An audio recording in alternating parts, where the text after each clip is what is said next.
You're watching Talonted Productions. You're watching Connect Tour.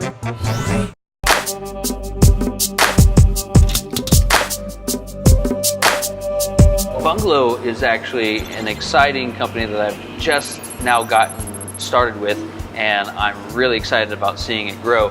They've got a great setup here where, you know, half of the company actually just handles corporate events. They set up for big corporate, you know, staged events, lobby areas. Typically we're around town doing stuff just for the theme parks, but they do like any kind of company that's having a convention. They'll set up the staging at the convention center. Yeah, like when I did corporate AV for exactly any of those, we did the audio and the video projectors. Come in and set up all your stuff around all the stuff that this company would come in and decorate the whole things with all the flats, all the different faux finishes that they put on the flats, the different layering, all the creative textures and drapery and colors and stuff. Like, that's the stuff that we do. So when you come in and like light it a certain way, it's kind of eerie how cool it is. A new addition to my repertoire is actually modeling 3D characters and having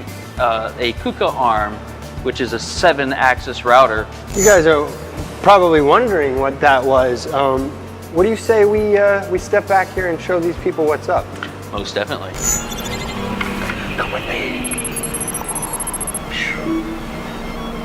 So this is our 7-axis router made by KUKA, and right now we're in the middle of cutting out it's a Dumbo.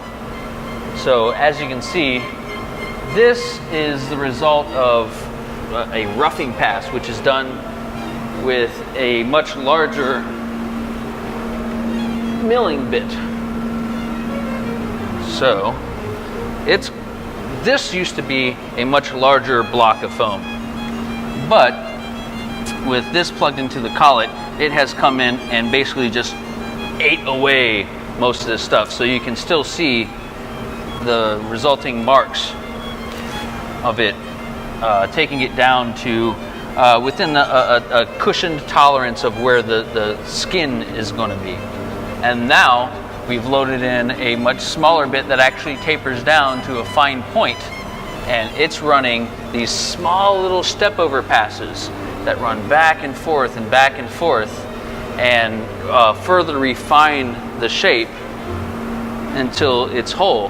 Now, one of the challenges with this process is that you have to analyze your shape and realize where different pieces are going to hinder the arm from reaching detail. So we end up having to cut off different pieces and then routing those out separately and then planting them on at the end. So now you can see this is his eye with his eyelashes. You can see some of the detail that we got there. But shake some of this away, you can see some of his eyebrow details. He's a cute little guy. And we had to cut off his trunk and tilt him back a little bit and cut off his ears because they were rather big and kind of getting in the way. So you can see already it's refining it down to the different levels, and we can get this looking really nice before anyone even has to touch it. So from here, the fiberglass shop would take this and hit it with a hard coat or a protective layering that gives it kind of a shell, and then they would actually make a mold off of it, open up the mold, take the foam out, and then they can actually cast it up with fiberglass, and then it'd be actually a hard fiberglass shell that you would apply over top of a metal armature and install and anchor it on site, and that would be a finished piece. Basically just mill it out. It cuts it out with a much like a CNC router table, just a milling blade, and then you know, it takes the 3D programs that we make. We'll take it into a program that analyzes it and imagines it inside of a solid block of foam, and then it realizes where it needs to take away foam and sculpt, you know, carve it in, so that it'll take it up to about 90 90% of its detailing. Sometimes we can get it even closer. And then our artists just have to clean it up a little bit, if at all. We've done some pretty cool creative stuff. So yeah, the capabilities of the Kuka are grand. They do more large-scale items. A 3D printer would do more of our smaller scaled items and are great for prototyping. I think eventually most of what we do is going to be large-scale 3D printers. We could pretty much cut out mold making and then having the cast when we can actually just print it in a material that is going to have structure to it and can just be maybe body worked a little bit, sanded, and painted and then installed.